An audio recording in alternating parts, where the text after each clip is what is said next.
A gente segue aqui agora com o nosso mini curso, colocando na tela para dar continuidade a essa manhã, o empresário e proprietário da SS Tech Soluções Aéreas com Drone, Sérgio Casinha da Costa Santos. Então, pessoal, estamos de volta. Vamos seguir aí com o nosso assunto, que a gente ainda tem bastante slide aí pela frente, né? Vamos ver se a gente consegue passar aí tudo que a gente separou para hoje, tá? Bom, eu estou aqui numa partezinha final aqui da parte de regulamentação, digamos assim, né? E aí depois a gente começa a entrar numa parte um pouco mais prática ali, alguns exemplos da aplicação do drone dentro da engenharia civil propriamente dita. Tá? Então a gente parou aqui no tema do no-fly zone, né? Que significa aonde a gente consegue operar o nosso equipamento. Tá? E aí é um outro ponto que a gente tem que cuidar para não fazer confusão, né? Porque existe o DSEA, que é quem nos dá a autorização de voo, tá? E existe dentro do drone, né, do drone DJI, existe um mapa, né? Como o drone tem GPS, sempre que ele é ligado, ele consegue identificar exatamente a coordenada onde ele está, tá? E através dessa coordenada e o mapa, ele sabe se ele pode ou não operar naquele ponto, tá? Dentro do possível, né? Dentro de um certo limite, a DJI tenta fazer isso sempre sincronizado com os mapas do DSEA, tá? Mas é importante deixar claro que a liberação de voo e o no-fly zone da DJI são coisas diferentes, né? Porque às vezes a pessoa diz, não, mas eu liguei o drone lá e ele funcionou, então eu posso voar. E não é assim. Ou ao contrário, eu pedi a solicitação de voo, aprovaram, mas o meu drone não funciona lá. Né? Não funciona naquele ponto, não consegui ligar ele lá. Né? Então, vou só tentar explicar um pouquinho o que é a no-fly zone para vocês entenderem por que essas coisas acontecem. Tá? Então, o que é a no-fly zone? É uma área de restrição onde a DJI tem uma base de dados e que ela implementa, né, essa característica que vai dar ou restrição de acesso a esse ponto, a esse espaço. Então, se o drone for ligado ali, ele não vai ativar nem os motores, né, não vai decolar naquele ponto, ou se ele estiver voando próximo e tentar adentrar nessa área demarcada do mapa, o drone vai parar e vai começar a descer. Tá? Ele não vai invadir aquela área que está demarcada no mapa como uma área restrita, certo? Como é que a DJI faz isso na prática? Tá? Ela tem um mapa, né? Opa, desculpem, cliquei sem querer aqui. Ela tem um mapa e nesse mapa ela tem demarcado todos os aeroportos, né, e pistas de pouso e helipontos, né, onde existem restrições. Então, se a gente olhar esse mapa que eu peguei, esse print que eu peguei no site da DJI, da zona de restrição, é aqui da região de Porto Alegre. Então, a gente tem na parte mais de baixo aqui do mapa o aeroporto Salgado Filho, né, onde a gente tem um retângulo vermelho no centro, um círculo azul, 2 cones em cinza, um para cada lado, no alinhamento da pista do aeroporto, e aí depois disso a gente tem um círculo aqui em cor de laranja. Tá? O que significa isso? Dentro desse retângulo vermelho, da área do mapa do retângulo vermelho, o drone não vai ligar, tá? Pode ter autorização do DSEA, pode ter o que for. Se eu simplesmente pegar a autorização do DSEA, pegar o meu drone, né, tirar ele ali da mala dele, ligar ele num ponto desse e tentar acionar os motores, ele vai aparecer uma mensagem: área de restrição, impossível decolar, e os motores não vão nem girar. Tá? Isso é o que acontece na área vermelha. É possível desbloquear o drone para se trabalhar nessas áreas? É possível, tá? É um processo bastante burocrático. Eu, pessoalmente, nunca fiz ele, tá? Mas a sistemática dele funciona da seguinte forma: eu teria que ir no aeroporto, pegar uma autorização específica da torre de controle do aeroporto. Provavelmente a torre de controle do aeroporto, para que eu fizesse uma operação nesse raio, iria exigir que eu tivesse rádio de comunicação, se tivesse curso de fonia para poder me comunicar com eles da forma adequada. Enfim, é uma burocracia tão grande e exigências tão grandes que eu nunca me atrevi a tentar fazer um voo ali naquela região. Tá? Mas é possível. Tendo essa autorização do aeroporto, a gente anexa isso na solicitação do DSEA, né? o DSEA emite uma autorização de voo, né, dizendo que está liberado, a gente junta toda essa documentação e envia para a DJI lá na China, e a DJI faz de forma online o desbloqueio do drone. Tá? Esse é o procedimento que se faz para se conseguir, procedimento correto, né, que se faz para conseguir voar com o drone dentro dessa área vermelha. Existem formas paralelas? Não vamos ser ingênuos, existem, tá? Mas eu sinceramente desconheço e nunca tive nem curiosidade de acessar isso, né? Porque aí a gente acaba mexendo na programação do drone e aí pode gerar uma série de outros riscos, tá? Então não aconselho que se faça, tá? Aí depois a gente tem o círculo azul também que está em volta de cada pista de aeroporto desses. O círculo azul é uma área onde a DJI deixa o drone previamente bloqueado, né, com as mesmas características da área vermelha, né, para que eu consiga fazer. Só que dentro dessa área azul, ela deixa o bloqueio, ele não é total, ele permite o drone decolar a uma certa altura. Se não me engano, 30 metros você vai conseguir decolar o drone. Tá? Para se fazer o desbloqueio dentro dessa área azul, o que a gente vai precisar fazer é já ter o nosso cadastro dentro da DJI, certo? Entrar no sistema da DJI, informar que a gente quer desbloquear aquela área azul, tá? E dizer que a gente está ciente dos riscos e que a gente conhece as normas locais para poder operar o drone dentro dessa área. Na verdade, a DJI quer que a gente reconheça que existe uma restrição, mas que a gente sabe o que está fazendo. Eu não preciso, para desbloquear a área azul, inserir nenhuma autorização de voo do DSEA, tá? A DJI não exige isso, tá? Então eu consigo fazer o desbloqueio do voo para drone dentro da área azul também de uma forma bastante simples, né? Que qualquer pessoa consegue fazer, basta ter o cadastro na DJI, né? E fazer esse procedimento ou dentro do aplicativo do voo do drone ou dentro de um site específico da DJI para fazer essa liberação. Depois disso, a gente tem os cones em cinza na pista do aeroporto. Tá? A operação dentro desses cones ela também é bastante restrita, tá? Só que ela segue uma rampa, né? Então o drone ele vai bloquear a altura de voo dependendo da distância que a gente está da pista do aeroporto. Tá? Então essa que é a lógica ali do cone em cinza.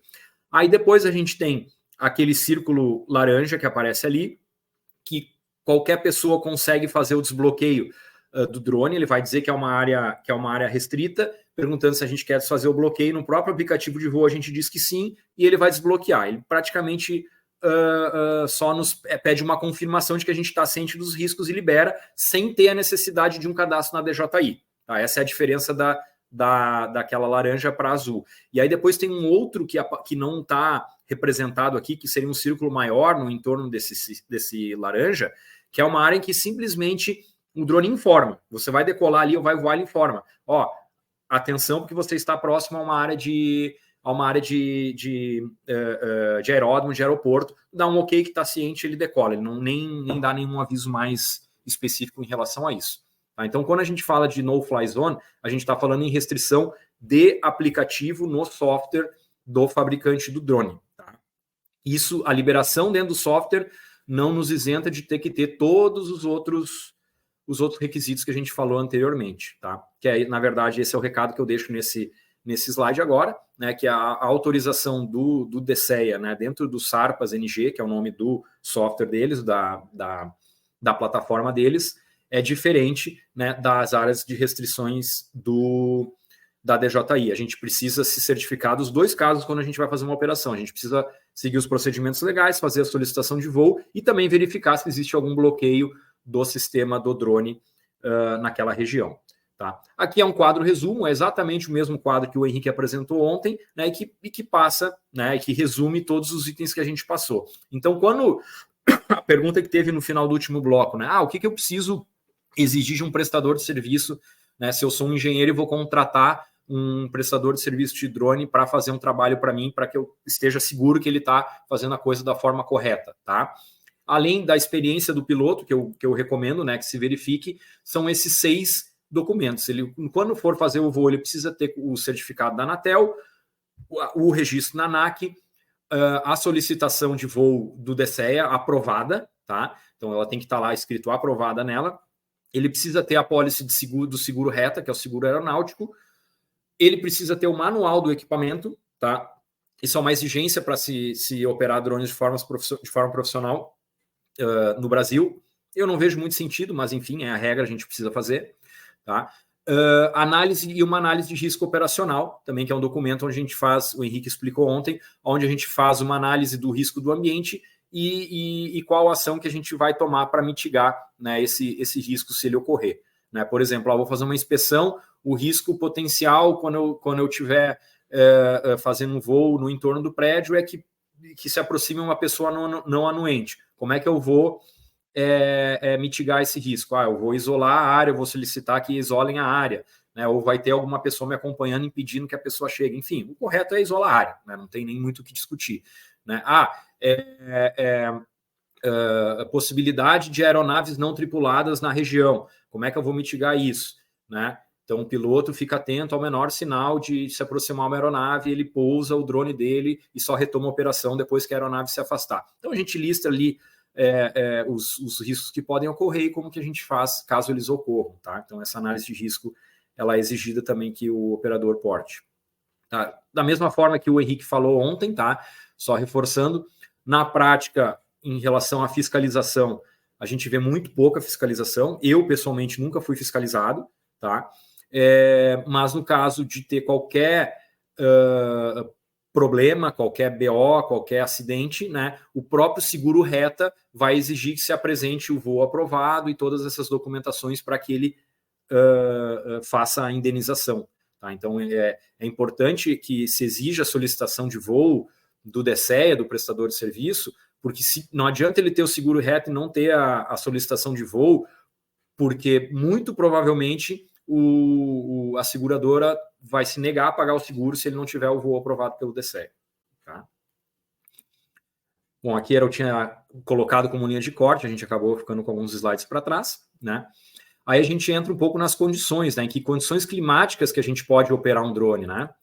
Então a gente tem, né, como eu falei lá no início, acabei comentando, né, esses drones, a grande maioria dos drones que a gente usa aí dentro dessas aplicações para engenharia civil, eles não são resistentes à água, né? Como o Henrique falou ontem, existem alguns modelos Enterprise mais avançados em que eles têm essa resistência, mas na grande maioria das operações que a gente trabalha com equipamentos que não são resistentes à água. E até a qualidade da foto, tudo mais, né, quando se faz um voo com chuva, não fica tão legal. Então, né, o resultado final, né, da qualidade do trabalho não fica tão legal. Então, o ideal realmente é que se opere sempre quando não se tenha chuva. Vento também é uma condição que tem que ser muito bem observada, tá? É importante avaliar a resistência ao vento nominal do equipamento, tá? O Phantom 4, por exemplo, ele tem uma resistência de vento até 32 km por hora, tá? Então tem que verificar essa capacidade. Só que sempre lembrando que isso seria um vento constante, né? Do drone voando alto, né? E um vento numa única direção. Quando a gente fala em inspeções prediais, esse cuidado tem que ser redobrado, porque vocês sabem como o vento se comporta quando a gente está dentro da cidade, né? Ele tem as restrições das edificações, muitas vezes ele dá que a gente diz aqui, encana o vento, né? Então, mesmo que a nominal do vento não esteja muito forte, ali no meio, entre as paredes da edificação, vai ter muita turbulência, né? Além do vento, tem muita turbulência, e isso com certeza prejudica e aumenta demais o risco da operação de inspeção. Então, é recomendado que se trabalhem com níveis bem baixos de vento, né? Quando a gente está fazendo uma inspeção com drone. Tá? Índice KP, o que é o índice KP? Né? O índice KP seria interferências eletromagnéticas, né, de tempestades solares que ocorrem naturalmente, né, na Terra. Tá? Só relembrando, o nosso drone ele é equipado com uma bússola. Né? A orientação de direção dele, né, de posição dele, ela é orientada através de uma bússola. Então, se eu tenho uma radiação eletromagnética muito grande sobre o equipamento, ele acaba perdendo, né, essa orientação, né, e ele acaba perdendo essa capacidade de se orientar. Tá?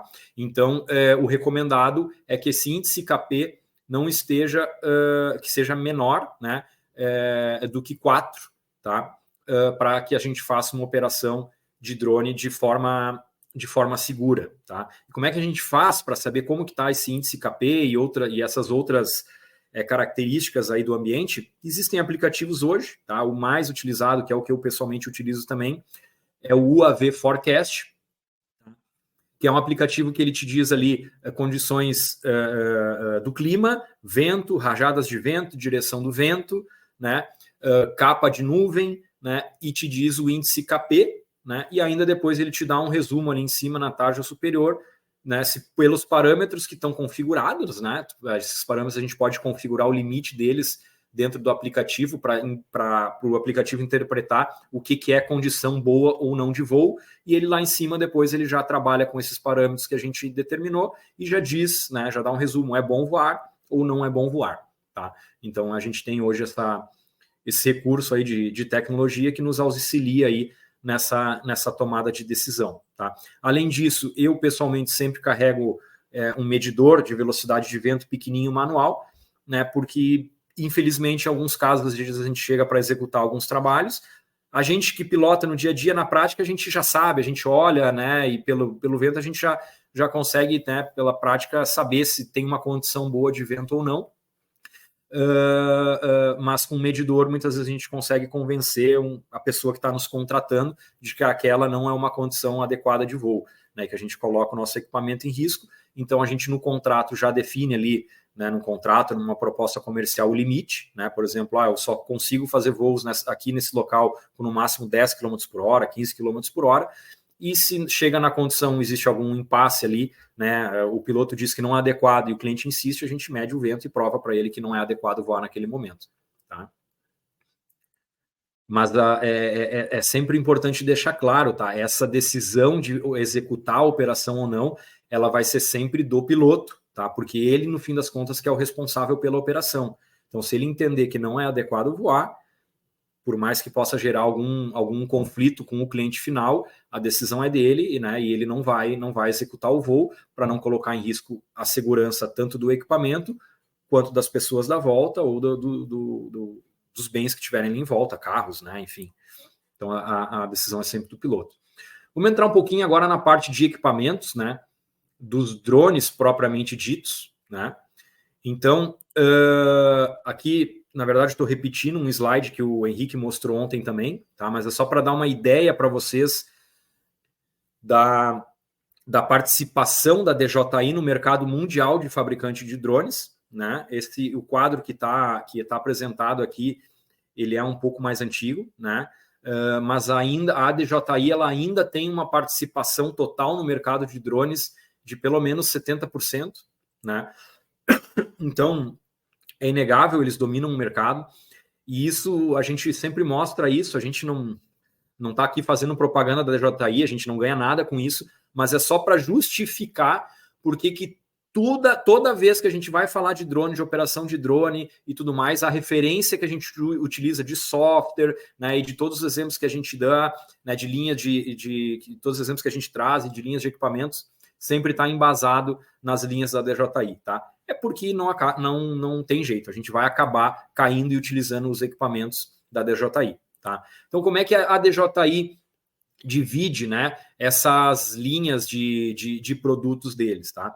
Eles têm a linha que eles chamam de consumo, né, ou semiprofissional, tá? Que é a linha que a gente está mais habituado aí a ver pelo mercado. Tá, então tinha ali, né, antigamente, né, tinha o Phantom 4, que é aquele drone, até acho que eu tenho um slide mais para frente que aparece uma foto dele, aquele drone branco maior, né, esse é um drone que ele, ainda existe uma versão da linha Enterprise dele para câmeras multispectral e térmicas, tá, mas hoje ele já está saindo de linha, né, esse equipamento já está saindo de linha, porque a linha Mavic, que é essa que aparece na parte superior aqui, foi a linha que assumiu, né, as funções que o Phantom fazia. Tá? Então a gente tem a linha do Mavic 2, né, que é bastante utilizada ainda, né, mas hoje ela já foi substituída pelo drone Mavic 3, que aparece na linha de baixo aqui, o penúltimo item. O Mavic 3 ele vai aparecer aí tanto na linha semiprofissional quanto na linha profissional, né? Ele tem uma versão mais simples, vamos dizer assim, apesar de já ser um drone com muitos recursos, né? E aí depois ele tem uma linha, ele tem uma versão com recursos mais para aplicações profissionais que ele aparece na linha Enterprise, tá? Então a gente tem a linha mini dos drones, que são os drones de menor tamanho. Depois disso, a DJI tem a linha Air, que entra o modelo Air 2 e o Air 2S, né? Tem o modelo Air que já saiu de linha. Aí depois a gente tem o Mini 3. Então essa é a escala, né, de tamanhos dos drones, e à medida que vai subindo de escala, ele além de ser um drone fisicamente maior, ele acaba trazendo também sempre algum recurso, né, mais avançado, né, ou de maior qualidade de câmera e tudo mais, tá? Depois disso, a gente tem dentro dessa linha algumas versões aí de equipamentos para voos FPVs, que foi uma das perguntas também que foram feitas, né, no final do primeiro bloco. Tá? Então a DJI tem ali uma linha, um modelo de drone específico para isso, tá? Mas o drone FPV, como eu falei antes, ele é um drone mais específico para a parte de geração de imagens, né, e vídeos mais imersivos. Ele não é utilizado, né, pelo menos até então, né, de alguma forma mais profissional no sentido de engenharia e de inspeção, tá? Ele é utilizado mais para geração de imagens. Depois disso, a gente ainda tem da DJI a linha de produtos para uso, vamos chamar assim, mais profissional, onde ela tem a linha Inspire, que é uma linha mais voltada para a geração de imagens mesmo, né? Se a gente for olhar para produtoras de vídeo, cinema e tudo mais, eles vão acabar indo para essa linha Inspire, né? E dentro de drones profissionais, a gente tem a linha Enterprise, né, que são os drones utilizados mais para aplicações técnicas, né? Então, aplicações de engenharia, né, a gente vai ter uma linha específica para isso, tá? Que aí a gente vai ver de novo em cena o Mavic 3, né? E depois Matrice, Phantom 4 e outras linhas de produtos específicas que vão ter embarcadas tecnologias, né, mais avançadas e mais adequadas para usos de engenharia e uso profissional. Que recursos são esses? Câmeras térmicas, câmeras multiespectrais, né, utilizado muito no agro para análise de lavoura, né, vão ter embarcado, por exemplo, GPS de alta precisão RTK, né, tem drones, inclusive, com alto-falante, né, que pode ser acoplado, né, utilizados aí para a parte de segurança patrimonial, o pessoal utiliza, né, então tem uma série de possibilidades, né, que se abrem quando a gente entra na linha Enterprise, né? Ontem o Henrique comentou, inclusive, drones onde a gente consegue fazer a substituição de câmera, intercambiar a câmera, né, e com um único equipamento ganhar essa versatilidade de utilização, certo? Então, hoje, né, no que a gente já tem os drones ajudando e auxiliando, né, no dia a dia aí da construção civil, tá? Aqui, claro, são alguns tópicos, né? Se a gente for falar aí de possibilidades, a gente pode expandir essa lista, tá? Eu trouxe alguns pontos principais e alguns pontos até mais alinhado com o tema do seminário, né? Da inspeção, né? Mas a gente consegue utilizar, obviamente, dentro do campo da engenharia, de engenharia civil de forma mais ampla em outras aplicações, tá? Então, uma delas, né, a gestão da qualidade, né, que seria utilizar as imagens aéreas, né, nesse contexto, né, de fazer a gestão da qualidade, né, de trabalho, de edificações e tudo mais, né? Monitoramento de obras, esse é um tema bastante importante, que está bastante em crescimento, tá? E aqui a gente pode abrir esse item em duas vertentes, vamos chamar assim, tá? Tem uma vertente que ela é a mais conhecida e mais difundida, até pelos prestadores de serviços com drone, que é o chamado acompanhamento de obra, tá? O acompanhamento de obra, o que é? É feita uma visita regular na obra, uma visita recorrente, aonde a gente faz a captação, né, de vídeos e fotos com drone, né, e gera esse registro, né, na linha do tempo da evolução da obra. Tá? Então, eu faço um acompanhamento da evolução da obra através de imagens, né, imagens convencionais, né, fotos e vídeos, e vou montando aí o histórico da obra ao longo do tempo. Tá?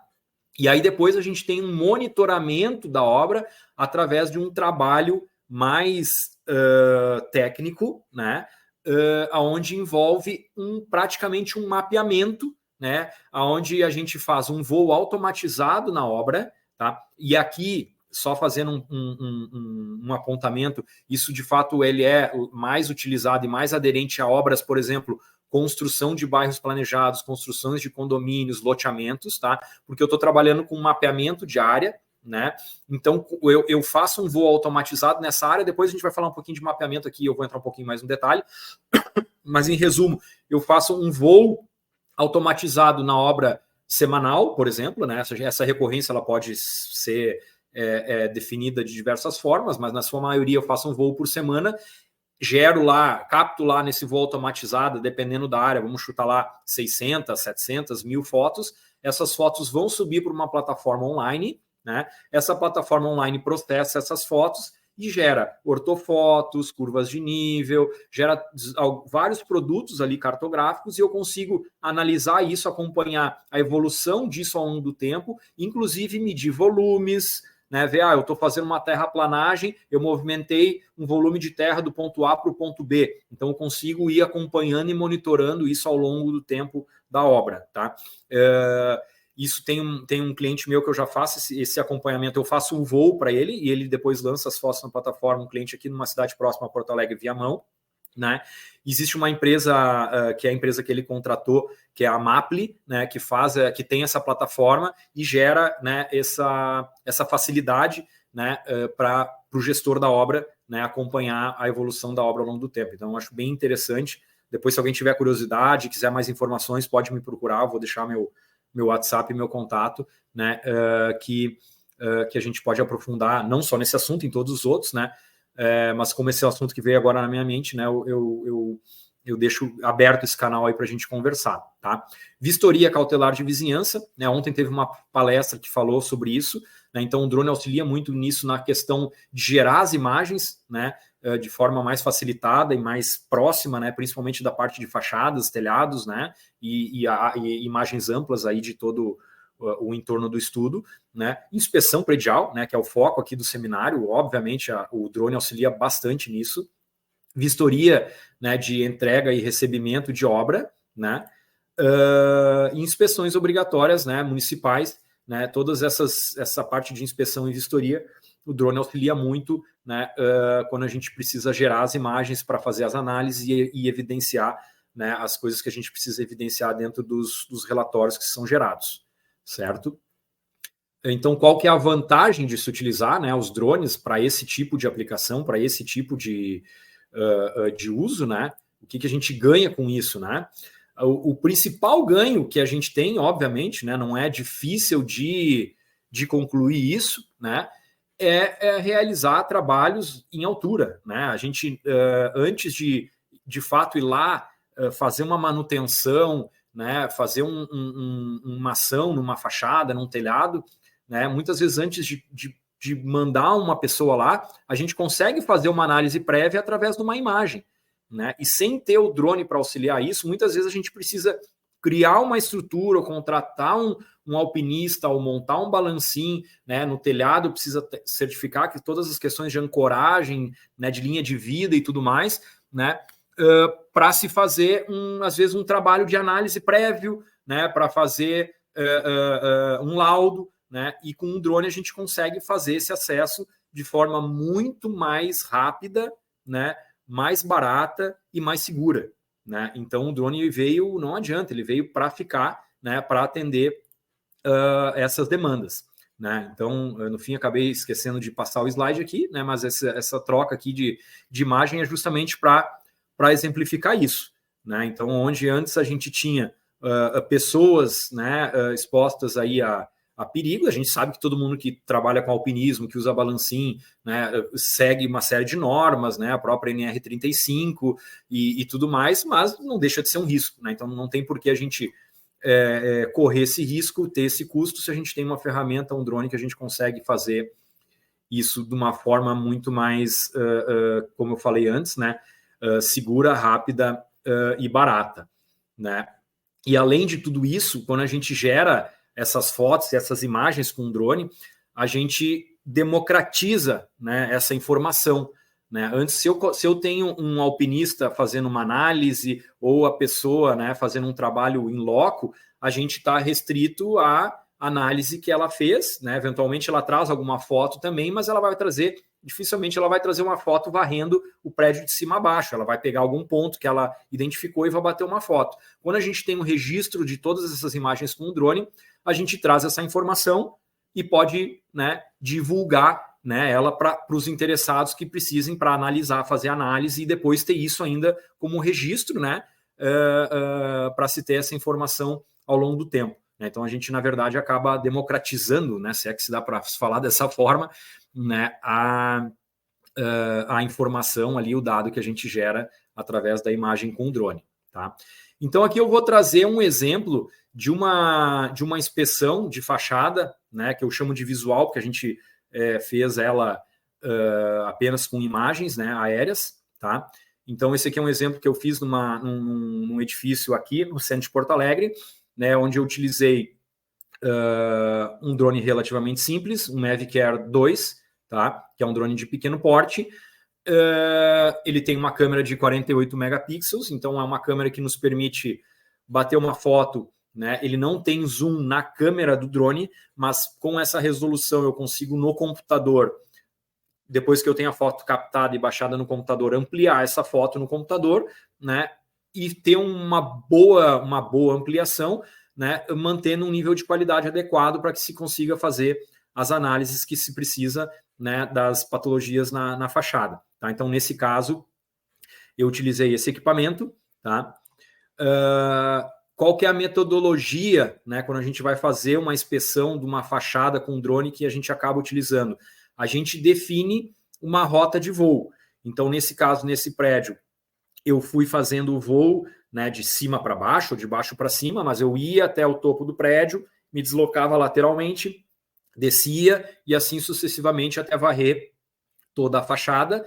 Né? Normalmente eu faço fotos que eu chamo mais gerais, onde eu me afasto do prédio, faço uma foto daquela fachada ampla. E depois eu me aproximo do prédio e vou varrendo ele de cima a baixo, subindo e descendo, né? Usando um pouquinho de sobreposição para que o engenheiro consiga identificar, né? Tem um pouco a facilidade para identificar qual que é o ponto que está aquela foto, né?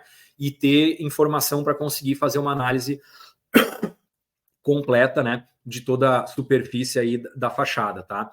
Esse exemplo aqui, a gente fez a inspeção em todo o entorno do prédio, né? A gente gerou 241 fotos, né? Que foram posteriormente analisadas pelo engenheiro que participou desse processo, tá?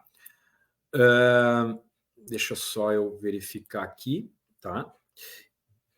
Então, com as fotos, né, tem coisas que estão bem evidentes, né, que a gente consegue, com o drone, né, e uma câmera, a gente consegue registrar e verificar, né, de forma muito fácil.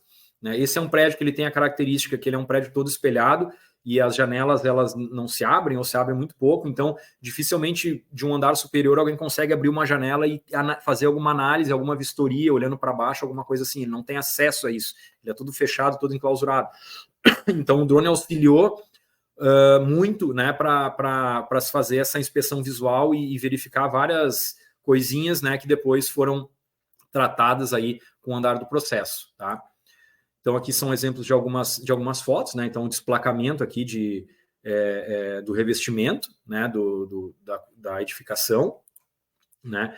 Aqui a gente tinha uma parte de um fechamento metálico aqui, onde ficam os ar-condicionados, né? Enclausurados, né? Que estava se desprendendo aqui já uma lateral dele, né? Esse era um ponto. A parte do desplacamento a gente registrou ele, já se sabia, né? Era uma coisa óbvia, que era visível ao olho nu, mas a gente foi registrar todos os pontos, né? E esse era um ponto que eles não tinham conhecimento, né? O cliente não tinha conhecimento que está acontecendo, então foi um ponto que já foi alertado, né, para ele de coisas que estavam acontecendo.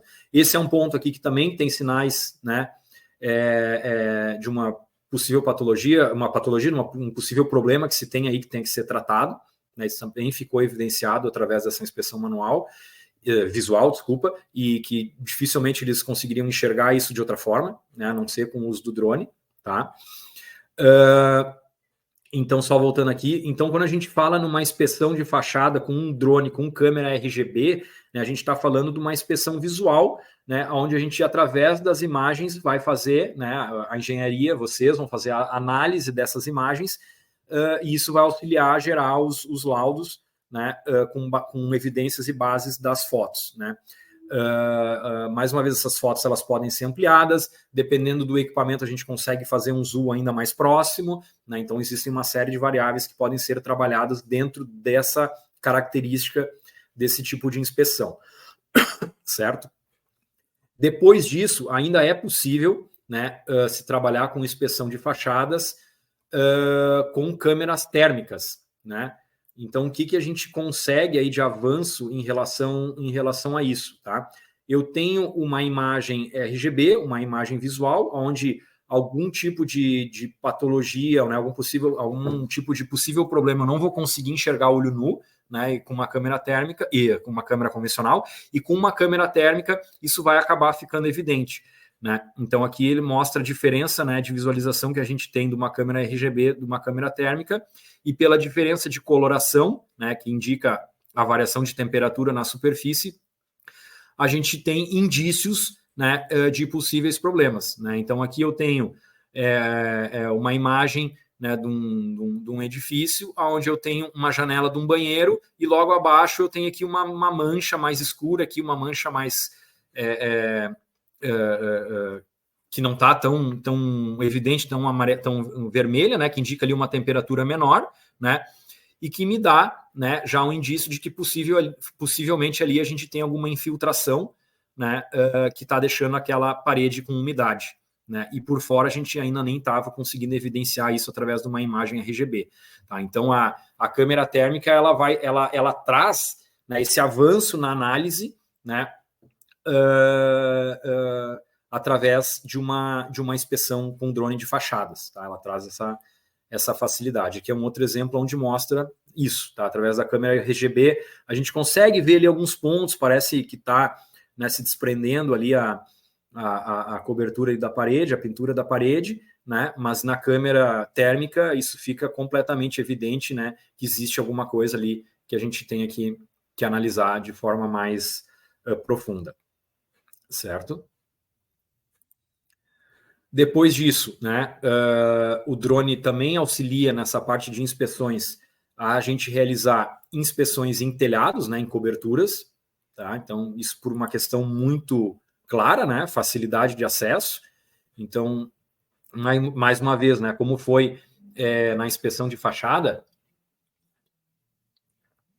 na inspeção de telhado, muitas vezes a gente tem as mesmas características, né, para permitir que uma pessoa vá acessar, né, essa cobertura, esse telhado, ela tenha que ter treinamentos, tem que ter requisitos técnicos, né, no topo ali da edificação para ela poder utilizar cinto de segurança da forma adequada e tudo mais, né, ao passo que se a gente fizer isso com um drone, né, isso tudo se elimina e a gente consegue fazer isso de uma forma muito mais rápida, né, mais barata e se mantendo todo o registro e com toda a segurança, tá? Então aqui eu trouxe aqui alguns exemplos, né? Então na foto da esquerda aqui a gente tem um telhado de uma casa onde já tem telhas que possivelmente voaram com o vento aqui, né? Então aqui já fica fácil, né, da gente evidenciar isso sem precisar que alguém suba lá no telhado para fazer identificar, né? Obviamente que para trocar a telha alguém vai ter que subir lá, mas eu já consigo fazer uma análise de todo o telhado, já preparar tudo, já fazer toda, né, deixar tudo preparado, já ter uma noção de quantas telhas eu vou precisar para fazer a manutenção desse telhado, né, o que eu vou precisar de recursos aqui para fazer essa intervenção, né, e quando a pessoa for subir lá para fazer a intervenção, ela já está com tudo pronto, né, para fazer e sobe lá só para executar o trabalho. Na foto da direita, que é uma cobertura também de uma edificação, onde no caso a gente evidenciou só pela foto RGB mesmo, né, alguns indícios de possível umidade aqui que já estava aparecendo, né, dentro dos apartamentos. Então aqui a gente conseguiu, né, o engenheiro me pediu para registrar isso aqui para que ele tivesse as evidências ali, né, de que realmente estava ficando umidade acumulada, né, em cima da cobertura. Nessa foto, que era a foto que estava aqui na abertura aqui da inspeção de fachada, né? Essa foi uma inspeção que a gente fez e que a gente conseguiu identificar. Aqui parece um pote de margarina, um pote de sorvete, né? Que está obstruindo, né, a vazão de água na calha. Né? Provavelmente alguém no prédio vizinho, né, deixou cair ou jogou pela janela, né, e acabou parando. Né? Tem edifícios mais altos aqui no entorno desse prédio, e isso acabou caindo dentro da calha, né, desse prédio aqui, onde a gente estava inspecionando, e com o drone, né, sem precisar ninguém subir lá, a gente já conseguiu evidenciar isso, além de diversos outros pontos aqui que a gente acabou, né, que o engenheiro acabou apontando aqui, que eram necessários, né, de atenção e verificação, que eram possíveis causadores aí de infiltrações que os moradores estavam relatando, certo? Aí depois que a gente fala, todas as inspeções que eu exemplifiquei até aqui, a gente está falando de inspeções aonde a gente está utilizando a ferramenta do drone, né, de uma forma relativamente simples, né, manual. Né, a gente está utilizando o drone manualmente para fazer o voo, registrando as fotos e utilizando essas fotos para que uma pessoa, né, um engenheiro, faça análise visual dessas fotos e, através disso, tire as suas conclusões, faça a sua análise técnica e gere os relatórios. Tá? Uma forma mais avançada de se trabalhar isso seria entrar na parte de inspeções prediais de forma digitalizadas. Tá? Isso é uma coisa que ainda não está muito difundida no mercado, mas já existe. Né? Se a gente for olhar a nível mundo, aí, né, já se existe ferramentas prontas trabalhando com isso. Né? E essa inspeção predial digitalizada, ela nada mais é do que a utilização da ferramenta do drone, né, e mais inteligência artificial. Então, eu faço a captação das imagens, né, em alguns casos aqui já de forma automatizada. Então, a gente faz um plano de voo no drone, ele faz a varredura e a captação todas as fotos de forma automatizada. Essas fotos, elas são lançadas numa aplicação, um software, e através de inteligência artificial, o software gera os modelos, né, os gêmeos digitais, né, da edificação, e através de uma análise de inteligência artificial, ele já pode fazer o apontamento, né, de possíveis patologias. Né? E aí depois o engenheiro acessa essa ferramenta e faz uma análise aí com o critério dele em cima dos pontos que já foram pré-analisados, digamos assim, pela inteligência artificial. Tá? Então isso já existe hoje, já tem rodando. Existe ainda vamos chamar assim, alguma metodologia intermediária essa, onde a gente também faz a captação das fotos e joga num software de processamento, porém o software não faz a análise, ele só faz a geração, né, do gêmeo digital, e através do software o engenheiro consegue clicar no ponto que ele quer analisar, aí o software traz a imagem real, a foto original que gerou, né, daquele ponto do modelo, e através dessa imagem o engenheiro faz os apontamentos, marcações, né, isso fica salvo nesse software de apoio à análise, né, da inspeção predial. Tá? Então hoje a gente já tem esses, digamos, vamos poder aí separar em 3 classes, assim, né, que a gente pode fazer esse tipo de análise de inspeção predial utilizando drones. Uma delas é 100% manual, onde a gente pega a foto, bate as fotos e manualmente é analisada, gera relatório de forma paralela. Tem essa intermediária onde o software já modela e já tem um ambiente onde a pessoa pode ir lá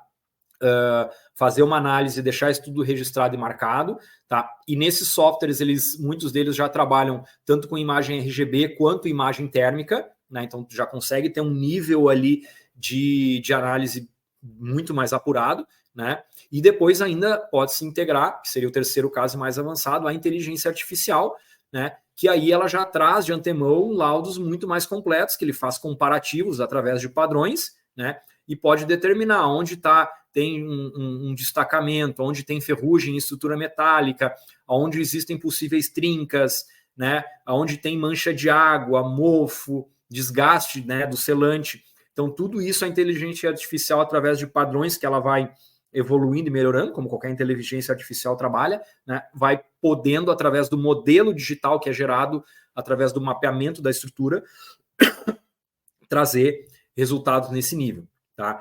Esse exemplo eu trouxe, eu peguei justamente de uma palestra que eu participei na Drone Show no ano passado, tá? Essas imagens a referência da H3 Dynamics, foi uma multinacional que veio apresentar essa tecnologia aqui, né? Então já existe essa tecnologia hoje operando aí a nível mundial, tá? Depois, quando a gente entra na parte de vistoria cautelar de vizinhança, né? Como é que o drone auxilia nisso? Então, a geração de uma foto, né? A geração de fotos para registrar, né? As evidências que a gente precisa ter num laudo, né? Que a gente vai fazer uma análise. Essa análise de vizinhança, a gente faz ela. Ontem vocês tiveram uma palestra bem específica para isso, né? Eu não domino esse assunto, né? Esse é um assunto que é do âmbito da engenharia, o que é uma vistoria cautelar, como que deve ser feita, quais são os critérios, né? Isso tudo não é uma área que é do meu domínio, mas eu sei, porque eu já participei, né, por ser acionado por engenheiros, que o drone auxilia muito nisso, né? Então, você pode fazer uma vistoria da vizinhança, né, do entorno onde vai ser construído um prédio novo, então uma vistoria pré-construção, onde a gente vai gerar as evidências e os laudos do status antes da obra, né? Tem depois a vistoria pós-construção, então construiu o prédio, né? Se faz uma vistoria para ver se a construção do prédio gerou alguma avaria nos vizinhos, né, nas edificações do entorno, né? Então isso é uma demanda que se tem, pelo que ontem escutei na palestra, é uma coisa que está cada vez mais sendo utilizado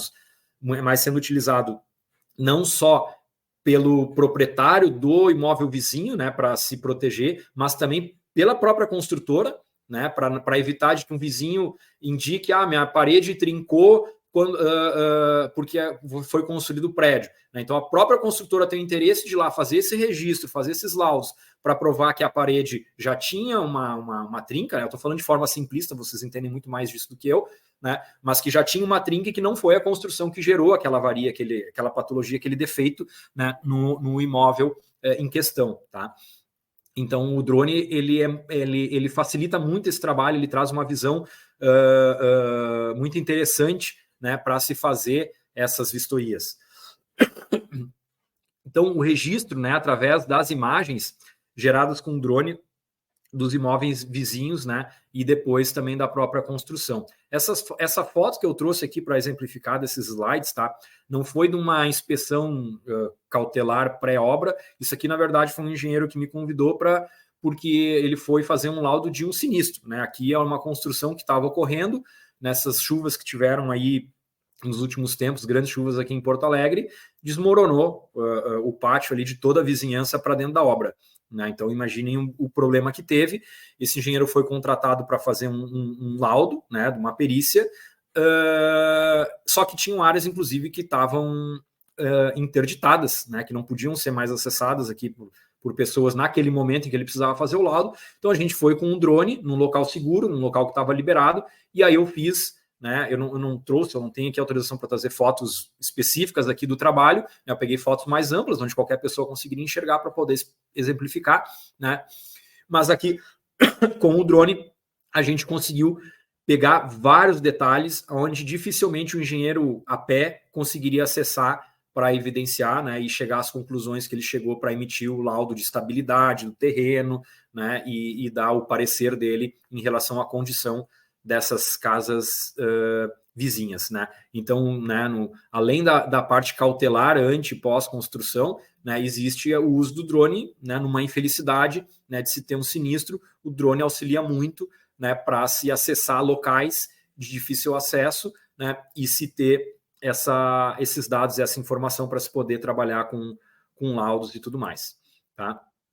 Aqui é um aviso que eu no fim já comentei antes, tá? Que é importante a gente sempre, numa operação, aqui a gente está falando de inspeção, a gente está falando de prédios, de vizinhos, né? Sempre comunicar aos vizinhos para evitar a questão do problema de invasão de privacidade, tá? Vou entrar aqui, vou falar um pouquinho rapidamente sobre o tema de mapeamento aéreo, tá? Que envolve a construção civil, obviamente, e o drone hoje em dia tem sido muito utilizado, né? Que é o mapeamento aéreo com drone, tá? O mapeamento aéreo com drone, né, ele tem com o principal objetivo fazer o mapeamento aéreo, utilizar as imagens aéreas, né, captadas pelo drone, para coletar informações, né, do terreno, realizar projetos e monitoramentos de avanços do projeto. Tá? Como é que funciona o mapeamento aéreo, né, tanto para a parte de terrenos quanto o próprio mapeamento aéreo que eu falei antes das edificações e tudo mais? Ele se baseia na fotogrametria. Né? O que é a fotogrametria? A fotogrametria é a ciência onde a gente consegue extrair de fotografias, né, todas as feições, dimensões e posições dos objetos, né, dos pontos no espaço. Tá? Em uma forma bem resumida, é isso que é a fotogrametria. E o drone e o mapeamento, né, ele se utiliza dessa tecnologia através de fotos aéreas, então daí que vem o termo aerofotogrametria. Né? Eu faço uma fotogrametria com uma foto aérea. Tá? Na prática, o que a gente faz? A gente coloca o drone a fazer um voo programado, né, em cima de uma área, e esse voo ele é feito de forma automática e ele passa por uma série de parâmetros, né, onde a gente define que cada imagem ela precisa de uma sobreposição lateral e frontal, né? Por quê? Porque quando eu faço o voo horizontal, eu tenho todas as informações para eu ter uma visão do mapa, né? Uma visão X e Y daquele meu mapa. Mas para que eu consiga inserir a componente vertical, né, e dar ali a base da altimetria, né, eu preciso dar ao software que vai processar isso se utilizar do princípio da estereoscopia. Né? Que o que é isso? Estereoscopia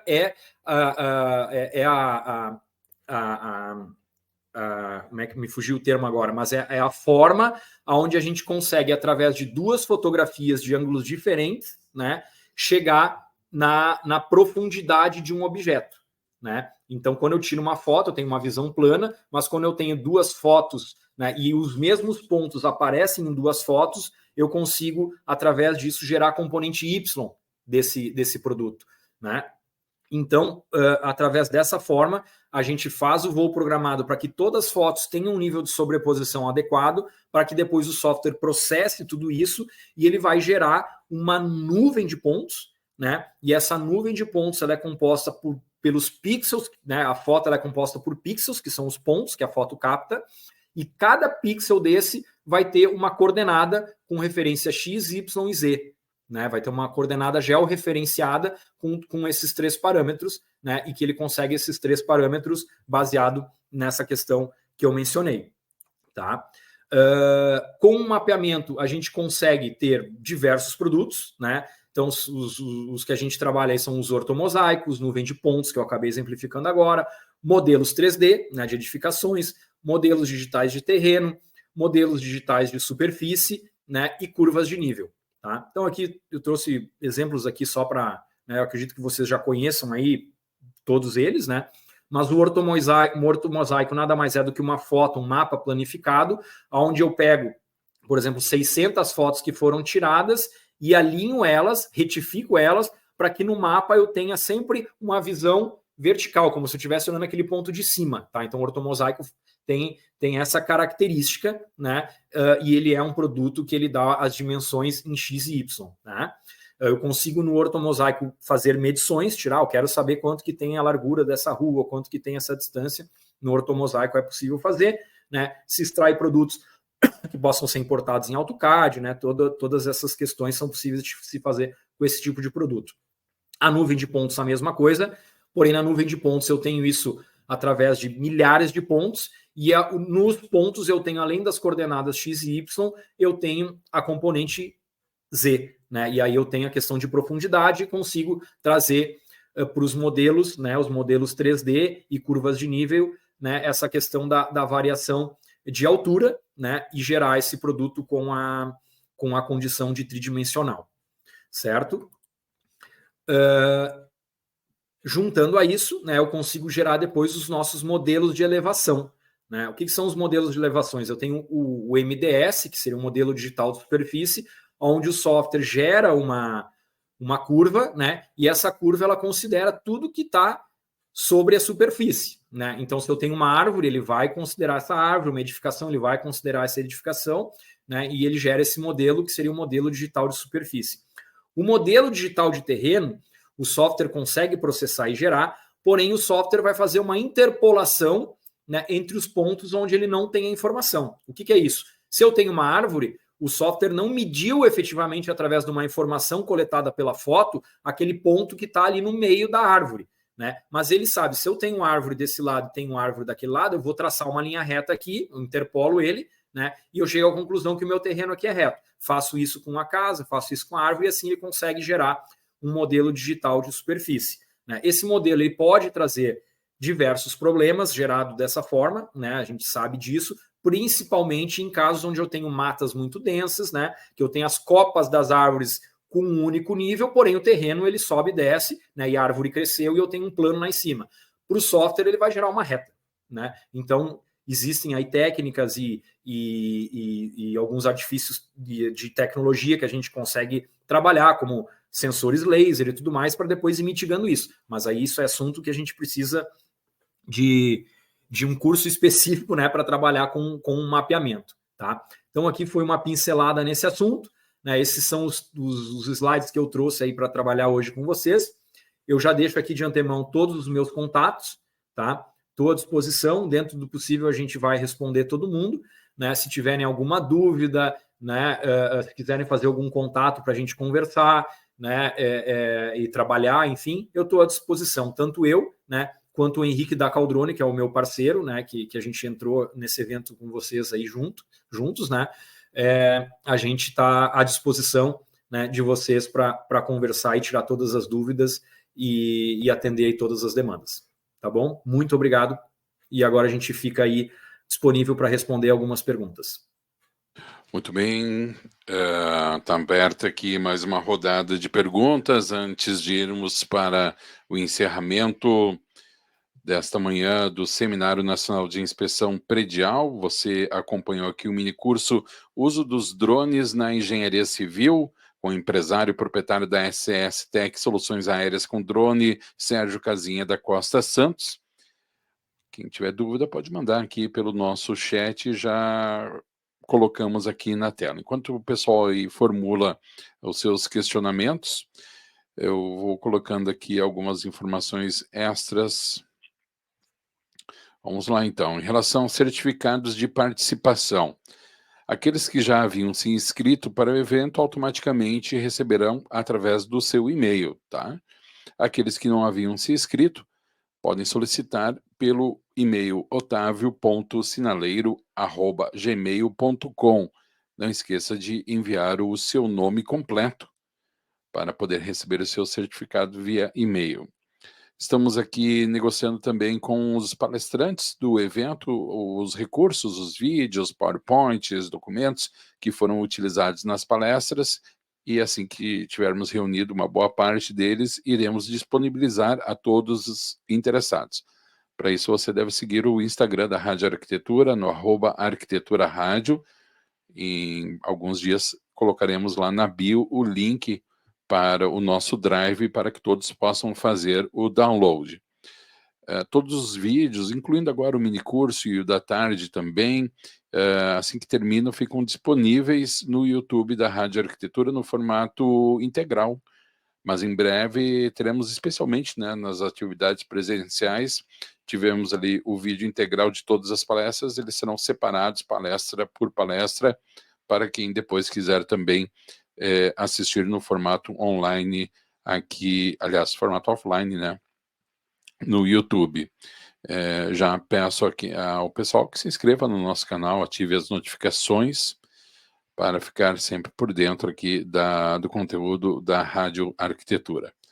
Lembrando que o evento, o Seminário Nacional de Inspeção Predial, é uma realização da AEA, Associação dos Engenheiros e Arquitetos do Vale do Rio dos Sinos, contando com o patrocínio do CONFEA, Conselho Federal de Engenharia e Agronomia, CREA-RS, Conselho Regional de Engenharia e Agronomia do Rio Grande do Sul, Mútua ARS, Caixa de Assistência dos Profissionais do CREA, e o apoio é da Unicinos. Muito bem, vou começar a colocar aqui na tela os questionamentos, as perguntas, conversando aqui com o Laércio Krain, qual o modelo de drone indicado para quem deseja iniciar nas inspeções prediais? Bom, vamos lá, Laércio. Na verdade, essa é uma pergunta que ela não tem uma única resposta e uma resposta certa, tá?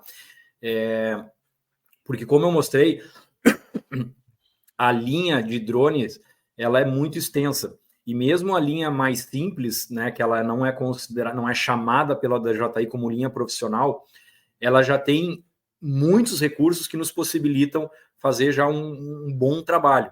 Né? Como eu demonstrei aqui na palestra, um exemplo de uma inspeção de fachada que eu fiz, né, eu utilizei um drone dessa linha, que é o Mavic Air 2, né, e que ele atendeu perfeitamente essa demanda. Aliás, todas as inspeções que eu faço hoje, eu utilizo esse drone, tá? Tanto em inspeções prediais, eu fiz um trabalho piloto com a Sulgás para inspecionar gasodutos, a gente fez com esse drone também, tá? E ele dá um resultado adequado para esse objetivo de se fazer uma inspeção visual, né, onde a gente consegue se aproximar relativamente da parede da edificação e depois com um zoom no próprio computador, né, uma ampliação no próprio computador, a gente conseguiu ver todos os detalhes que eles precisavam para fazer essas inspeções, tá? Além disso, tá? Então, esse é um ponto, né? Eu não necessito de um super drone para fazer esse tipo de trabalho, tá? Então, eu diria assim, ó, para quem está começando, vai fazer trabalhos de inspeção visual, né? Que são inspeção através das imagens, tá? Pode começar com esses drones dessa linha mais simples, tá? Eu já vi gente trabalhando, fazendo inspeção com Mini 2, Mini 3, tá? Eu, pessoalmente, gosto bastante da linha Air. Eu acho que é um drone bastante estável, tá? Eu não sei se a linha Mini 3 tem disponível ou não, mas a linha Air, ela tem disponível protetores de hélices, né? Eu não enfatizei isso na foto, mas a foto que eu mostrei, que eu estava na frente do prédio com o drone voando, vocês puderam observar que ele tem protetores de hélice, tá? Isso é utilizado porque o piloto não tem perícia, o piloto não sabe pilotar, não, né? Porque a gente está voando próximo à parede, pode vir uma golfada de vento, o drone, né, se deslocar um pouco, né? E o protetor de hélice ele acaba nos dando a chance, muitas vezes, do drone tocar na parede e não cair. Se eu não tenho o protetor de hélice, ele vai tocar na parede e vai cair, né? Então, assim, é difícil eu chegar aqui e bater o martelo e dizer o modelo ideal indicado para começar é o Air 2, é o Air 2S agora, né? Que substituiu o Air 2, é o Mini 2, é o Mini 3. Você tem que fazer uma avaliação, primeiro, de qual o seu principal objetivo, né? O recurso disponível, né? É óbvio, né? A gente está falando de o Mini 3, vou chutar aqui, mas ele deve estar na faixa sei lá, de 4 a 6 mil reais. A linha Air vai começar ali de 10 a 11, 12 mil reais, e depois linha Mavic 3, né, que são drones que já tem capacidade de zoom maior e tudo mais, a gente já está falando de drone que vão chegar ou superar facilmente a casa dos 20 mil reais. Né? Então, acho que o drone ideal é o drone que vai atender a necessidade que você mais vai atuar. Tá? Eu diria assim, ó, na prática, o que eu tenho visto, né, para a grande maioria das inspeções visuais, o pessoal iniciando ali pela linha Mini 3 mas usando em maior volume o drone Air 2S. Tá? Isso é o que eu tenho visto na prática. Quem tem um pouco mais de capacidade a mais de investimento, já parte para a linha do Mavic 3, né, que aí tem capacidade já muito boa de zoom, né, ou então vai fazer alguma coisa mais avançada, aí cai na linha Enterprise Mavic 3 com câmera térmica, né? Mas aí a gente já está falando de drones de acima de 35 mil reais. Questionamento da Gobar Gonçalves Filho, conforme você comentou sobre a inspeção predial e a ordem das fotos, qual é a distância do drone para o prédio para obter uma boa qualidade das fotos? A Gobar, eu tenho a formação em engenharia, apesar de não ser engenharia civil, né? Então vamos à resposta padrão do engenheiro, né? Depende. Né? Porque de fato tudo depende, tá? Mas do que depende? Né? A pergunta anterior perguntou qual que era o drone mais adequado, né? Dependendo do drone que a gente escolher, a gente vai ter uma câmera diferente uma da outra, tá? Então, e ela vai nos trazer a câmera de fotografia, né? A resolução dela é medida em pixels, megapixels, né? Então, como o celular, a minha câmera tem X megapixel, 10 megapixel, 20 megapixel e tudo mais. quanto mais megapixels eu tiver na câmera, né, eu consigo uma área de informação da minha foto melhor, né? Eu consigo, por exemplo, se eu quero uma qualidade X, tá? Eu quero conseguir enxergar um determinado ponto, né, de determinado tamanho na superfície, né, com uma determinada qualidade. Se eu tenho uma câmera de 10 megapixels, eu vou precisar, chutando aqui distância, tá? Eu não fiz o cálculo aqui, mas digamos que para ter aquele nível de qualidade eu preciso estar com o drone a 1 metro de distância da parede da edificação, uma câmera de 10 megapixels. Com uma câmera de 20 megapixels, eu vou poder estar mais distante, tá? Eu vou poder estar possivelmente ao dobro da distância, né? Se eu tenho uma câmera, né, com mais megapixels, essa distância ainda é maior, né? Então, a distância ideal ela vai depender do equipamento que eu estou utilizando, tá? Na prática, hoje, com equipamentos mais convencionais, linha Mini 3, Mini 2, para ter uma qualidade que a gente consiga dar um relativo zoom, né, sem perder tanto a qualidade, tá? Eu tenho feito as inspeções operando com o drone aproximadamente, tá? Porque eu não tiro ali a medida ali com uma trena, mas aproximadamente a uns 2 metros, 3 metros de distância quando eu faço a varredura das fotos, tá? Quando eu faço a varredura. Porém, na prática, tem às vezes situações em que a gente não consegue, né? Eu tenho uma edificação e tem uma árvore do lado, eu tenho um prédio, né, vizinho do lado, né? Os drones eles têm sensores, né?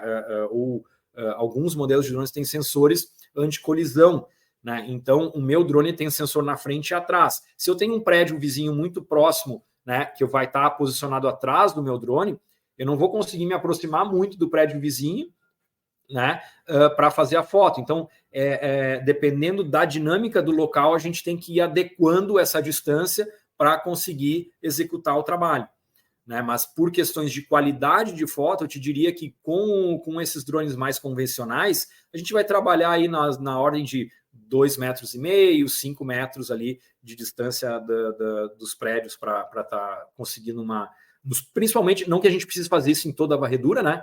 Mas algum ponto que a gente identificou, um detalhe que a gente precisa de maior resolução, a gente aproxima o drone lá, né, e capta uma foto mais próxima. Né, que isso é outra estratégia que a gente pode utilizar. A gente pode fazer um voo de rastrear toda a edificação, 100% dela, né? Faz uma análise prévia dessas fotos e aí em algum ponto específico que a gente pegou a foto, viu alguma coisa estranha, ampliou, não ficou legal, a gente volta com o drone naquele ponto, se aproxima mais e tira uma foto adicional ali para complementar o trabalho. Tá? Então essa é uma estratégia que pode ser usada para se minimizar o risco e ganhar produtividade, porque o quanto mais perto eu vou da parede, além de aumentar o risco, eu levo mais tempo, né? Porque eu preciso de mais fotos para cobrir a mesma área. Acho que seria isso. Muito bem, vamos encerrando aqui o mini curso Uso dos Drones na Engenharia Civil, agradecendo ao Sérgio Casinha da Costa Santos, empresário proprietário da SCS Tech, Soluções Aéreas com Drone, a todos que nos acompanharam também aqui pelo YouTube da Rádio Arquitetura. Lembrando que hoje à tarde teremos o segundo minicurso no fechamento do evento com a engenheira civil e presidente do IBAP-RS, Patrícia Bertotto, falando como tornar-se um perito judicial. Sérgio, um grande abraço, muito obrigado, um ótimo dia. Obrigado, eu agradeço a oportunidade, né? Mais uma vez me coloco à disposição, né? Tem as redes sociais da minha empresa também, SCS Tech Drone, né? E da Caldrone BR. Nos sigam lá e a gente está à disposição para atender aí a qualquer dúvida e qualquer apoio que vocês precisem.